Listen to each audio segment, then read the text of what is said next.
Bom dia, bom dia, bom dia. Mais um Morning Call. O que esperar do mercado hoje? Hoje, dia 14 de janeiro de 2021. Eu sou o professor Wagner aqui da Francesca Educação Financeira. Muito obrigado por mais um dia vocês estarem aqui nos acompanhando para nós falarmos aí de tudo aquilo que pode impactar o mercado e principalmente falarmos também do fechamento de ontem dia 13 aí, um dia bem movimentado, inclusive mais do que o normal. Deixa eu dar uma olhadinha no chat, atualizar tudo aqui. Qualquer coisa já me avisem. Tá. Show de bola. Vamos lá. Fechamento de ontem, especificamente, diferente daquilo que nós tínhamos dito aqui ontem de manhã, que o Brasil talvez não sofreria tanto, né, em relação ao mundo, que não teria uma queda tão acentuada. Infelizmente, né, a gente não é mãe de Ná, nós erramos,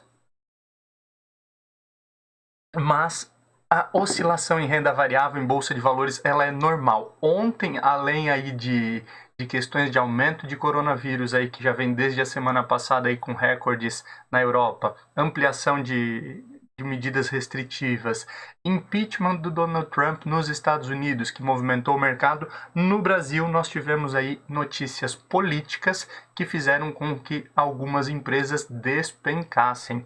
E com isso, automaticamente, nós tivemos uma queda bem acima do esperado. Certo? Vamos falar um pouquinho então sobre tudo isso, falar sobre esses dados especificamente. E aí nós entramos aí no fechamento de ontem. Ontem o Brasil, Ibovespa, baixou novamente aí dos 122 mil pontos, fechou a 121.993, uma queda de 1,67%, enquanto o dólar sofreu nova queda. Lembrando aí que eu já falei durante a semana que o dólar vem de forte queda aí nos últimos dias, né? Teve aí no início da semana a maior queda, lá mais de 3% de queda na segunda-feira, algo que não acontecia há mais de 2 anos e meio, quase 3 anos, né?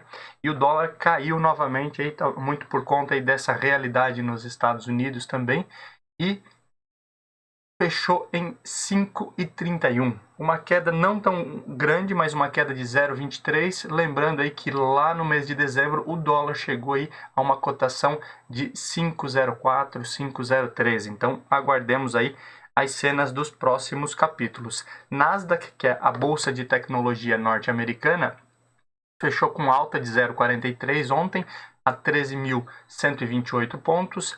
S&P com alta de 0,23, com fechamento de 3.809 pontos. E Dow Jones aí teve uma queda, fechou basicamente estável, mas uma queda de 0,03, fechando a 31.060 pontos, certo? Quando olhamos lá para a Europa, o euro também teve queda, uma queda mais forte do euro aí, lembrando, como eu já disse aí, uma vinda de recurso estrangeiro para o Brasil tem auxiliado aí na queda das moedas internacionais, e o euro ontem fechou com queda de 2,86 a R$ 6,45. Lá na Alemanha, nós tivemos uma alta de 0,11, fechando a bolsa, o DAX alemão a 13.939. Na França, alta de 0,21. E no Reino Unido, uma queda de 0,13, fechando a 6.745 pontos. A Ásia fechou aí, em sentidos opostos. A China com queda de 0,61 a 15.365 pontos. Interessante já ressaltarmos aqui que a China divulgou aí de ontem para hoje, né? No caso já era hoje lá, divulgou aí a questão da sua balança comercial e as exportações chinesas batendo recorde novamente. Enquanto isso, o Japão surfa aí sua melhor onda histórica, fechou aí no dia de ontem a 1,04 de alta, 28.456 pontos. Por que eu não investi em ações lá do Japão, né? Ninguém tem bola de cristal, mas assim, o Japão vivendo a melhor situação em bolsa de valores dos últimos 30 anos. Olhando para as cripto, né? O Bitcoin fechou com alta de 5,94 e o Ethereum com alta de 2,93. Basicamente aí Bitcoin e Ethereum voltando para o 0 a 0 nesse mês, depois daquela, na verdade já uma leve alta, depois daquela forte queda aí no início da semana, lá de domingo para segunda, que eu falei para vocês. O petróleo futuro teve uma leve queda no dia de ontem, o Brent fechou a 56,03 dólares o barril e o WTI a 52,90. E essa redução aí no petróleo e principalmente a perda do valor da moeda norte-americana impactou bastante aí nas ações também da Petrobras, certo? E agora vamos falar aí do fechamento. Ontem as altas aí, a principal alta ficou por conta de MRV3, alta de 4,39, fechando a R$ 20,21. E se você lembra que ontem no nosso Morning Call, o que esperar do mercado, eu falei que em São Paulo havia recorde de pedidos de alvará para construção, certo? E falei que provavelmente algumas empresas da área de construção iriam surfar essa onda porque era um sinal de que a construção civil estava retomando. Além disso, Prio 3, que realmente aí tem tido um resultado fora do comum, fechou aí com alta de 4,38. Eu digitei errado aqui, bem errado, né? Quem dera tivesse esse tipo de fechamento, né? Prio 3, na verdade, foi 4,28 e ela fechou aí a 79,48 no dia de ontem. Eneva fechou aí com 3,67 de alta a R$ 67,50 e Cosan com alta de 2,15% a 84,70. Pão de açúcar também, pão de açúcar vindo forte aí, alta de quase 2% ontem, fechando a R$ 77,84. Já do outro lado, as baixas, nós tivemos aí ontem Usiminas aí vinha acumulando uma forte alta aí durante o mês, agora parece que faz uma correção, né? E ontem fechou aí com queda de 6% a R$ 15,48. E aí, uma das tônicas do mercado ontem, Banco do Brasil, BBSA 3, 5% de queda, chegou a ter queda maior durante o dia e fechou a 37,55. Foi uma das grandes surpresas do dia de ontem. A gente já fala o motivo dessa queda tão forte nas ações de Banco do Brasil. Petrobras fechou também com quase 5% de queda a 29,15 e Companhia Siderúrgica Nacional 4,81% de queda a 36,25. Azul 4 fechou aí com 4,67% de queda a R$ 35,96. Seguindo aqui, vamos para a agenda. Não temos uma agenda brasileira hoje, uma agenda específica. Vale ressaltar aí que já começamos a nos preparar para a reunião do Copom a partir da terça-feira da próxima semana.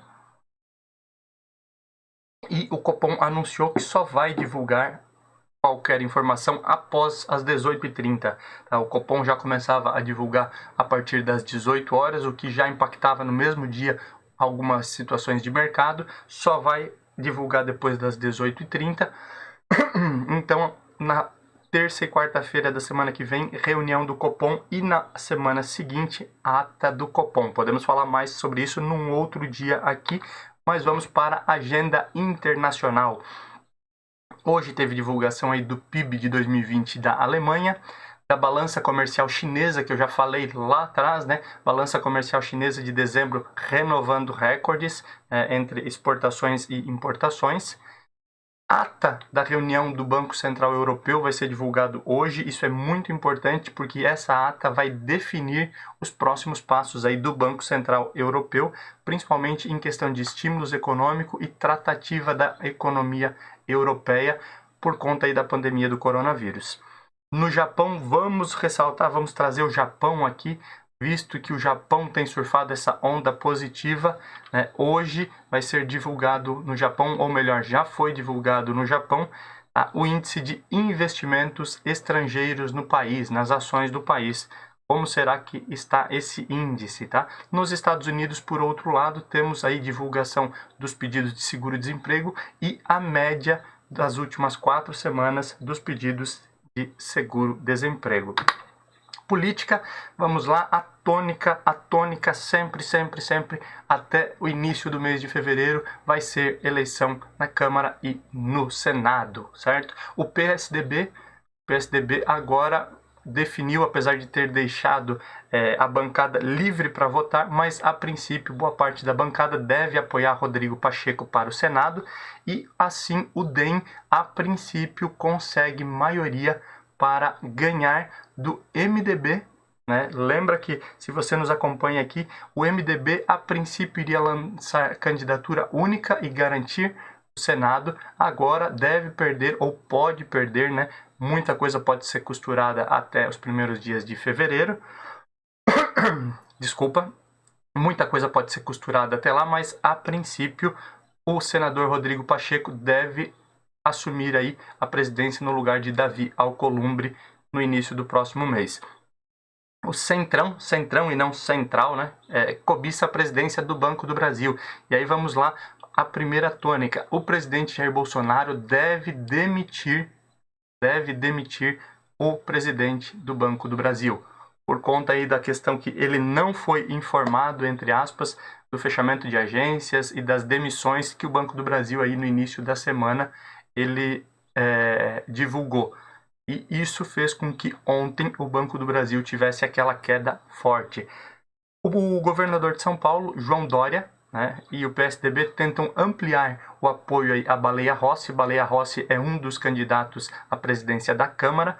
Ele é o candidato apoiado por Rodrigo Maia. E do outro lado tem Arthur Lira, que é o candidato do PP, apoiado pelo presidente Jair Bolsonaro. Então, como eu disse, a tônica nesse mês da política vai ser muito forte em torno das eleições.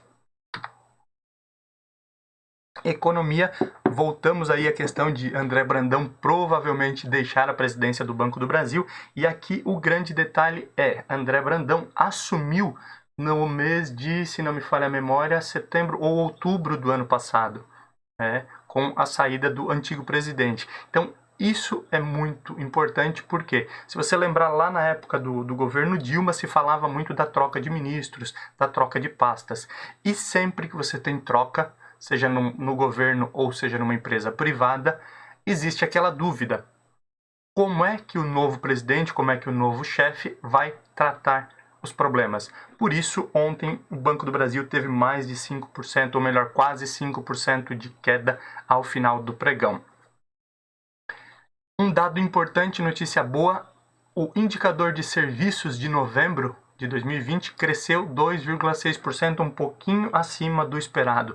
Por que esse índice é importantíssimo? O serviço no Brasil foi o mais impactado com a pandemia do coronavírus. Os prestadores de serviço tiveram um impacto muito maior do que a indústria e o comércio em geral.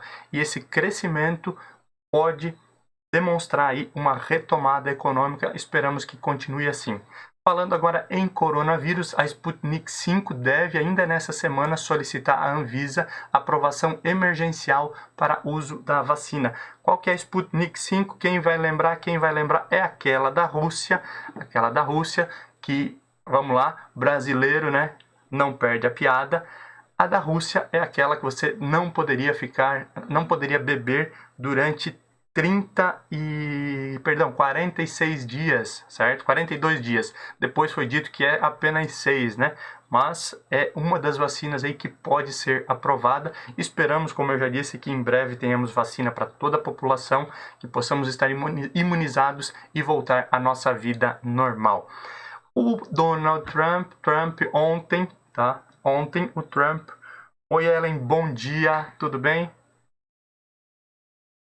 Donald Trump ontem teve o pedido de impeachment aprovado pela Câmara norte-americana E aí vem o grande detalhe, tá? Deixa eu explicar um pouquinho como é que funciona. Diferente do que acontece no Brasil, o Trump, ele continua na presidência e agora vai a votação para o Senado, tá? No Senado lá é 50-50, eu já falei sobre isso, né? Com os dois novos senadores lá do estado da Geórgia, que são democratas, tem 50 democratas e 50 republicanos, e eles irão votar agora o impeachment de Donald Trump. Dificilmente, tá? Antes do dia 20, que é o dia que Joe Biden assume, o Trump vai ser impeachmentado, certo? Dificilmente. Mas a ideia, principalmente dos democratas e de alguns republicanos, é garantir o impeachment de Donald Trump, mesmo após a saída dele do governo, para que ele não possa se candidatar daqui a 4 anos. Então, Donald Trump pode aí realmente ser impeachmentado nos Estados Unidos. Aguardemos aí as cenas dos próximos capítulos. O Joe Biden, que como eu falei, ele deve assumir já no dia 20, né, o novo presidente. Hoje, finalmente, hoje, né, tão aguardado, ele deve explanar um pouco mais o seu plano de governo e falar daquele plano de incentivo, os incentivos econômicos que devem chegar na casa dos trilhões, que é aquilo que os democratas querem fazer nos Estados Unidos para a retomada econômica norte-americana e, sucessivamente, a retomada econômica mundial. Esses estímulos nos Estados Unidos devem movimentar bastante, então bem aguardado esse discurso de Joe Biden hoje. A Moody, uma das agências de rating do mundo, uma das maiores, ela enfatizou a necessidade de o Brasil retomar as reformas, porque o Brasil não cresceu quase nada nos últimos anos e se não houver as reformas, o Brasil pode perder novamente nota de crédito. Perdendo nota de crédito, os investidores saem fora. E a Johnson & Johnson, falei ontem que ela deveria, ainda ontem, divulgar um pouquinho aí, resultados das vacinas que ela está criando. E, a princípio, foi divulgado ontem, tá, que a vacina é eficiente. Então, mais uma possibilidade. Lembrando aí, então, algumas das vacinas que nós temos possibilidade. A Coronavac, a da Pfizer, da Johnson & Johnson, a Sputnik, que a gente falou hoje aqui. Tem mais uma outra vacina que está sendo aprovada em alguns lugares e ela é produzida lá na Índia. Tem mais uma, que agora me fugiu. Temos aí 6 ou 7 vacinas aí em possibilidade de aprovação nos próximos dias. E aí esperamos que aconteça o quanto antes para voltarmos à vida normal. Vamos agora falar da área corporativa. O setor calçadista espera um crescimento aí de até 14% nesse ano. Então se preparam bastante, principalmente para exportações. E aí lembramos, por exemplo, na Bolsa de Valores, não é uma recomendação, lembrando sempre isso aqui, mas nós temos na Bolsa de Valores a Arezzo, né, que é produtora de calçados, certo? Então vale a pena aí ficar de olho no setor, principalmente com o aumento do dólar, né? O dólar na posição acima de R$5 favorece e muito as exportações. Voltando àquilo que a gente já falou várias vezes aí, ações do Banco do Brasil caíram em meio a essa possível troca aí da presidência. Vamos acompanhar o que acontece entre hoje e amanhã. E a MRV, como eu falei aí, aproveitou e está surfando bem a onda aí do aumento da construção civil em São Paulo, anuncia pagamento de dividendos. Então, se você tem dividendos, ou melhor, se você tem ações da MRV, daqui a pouquinho deve pingar uma graninha lá na sua conta da corretora. E o Carrefour que está sendo cogitado aí para ser comprado aí por uma grande empresa, uma grande rede canadense, foi avaliado em 18 bilhões de euros. Caraca, mano, 18 bilhões de euros. É muita coisa. Então, pode ser que o Carrefour seja vendido aí e essa avaliação aí já deve subir um pouco mais também as ações do Carrefour. Hoje a princípio parece ser um dia mais tranquilo do que o dia de ontem, certo? Muita coisa pode acontecer ainda, mas a princípio as oscilações elas estão menores no dia de hoje, aí muito por conta aí do impeachment também, por conta aí do coronavírus, mas devemos ter um dia mais tranquilo do que foi o dia de ontem. As bolsas europeias e norte-americanas abrem com leve alta, na Ásia novamente aí tivemos sentido contrário, um pouco de alta, um pouco de baixa, mas no Brasil devemos ter uma volatilidade menor do que o dia de ontem. Então, a princípio, será mais tranquilo. Óbvio, tudo pode acontecer, porque aqui é Brasil, aqui é Brasil. Muito obrigado mais uma vez por participar do nosso Morning Call, o que esperar do mercado. Lembre-se que todos os dias, de segunda a sexta-feira, às 7h30 da manhã, nós estamos ao vivo aqui no YouTube. Não esqueça de deixar o seu like, se inscreva no canal, acompanha também lá nas redes sociais, @Francesc Wagner, que sempre tem muito assunto, muita coisa boa e muita prática para você. Até amanhã, beijo, tchau, tchau.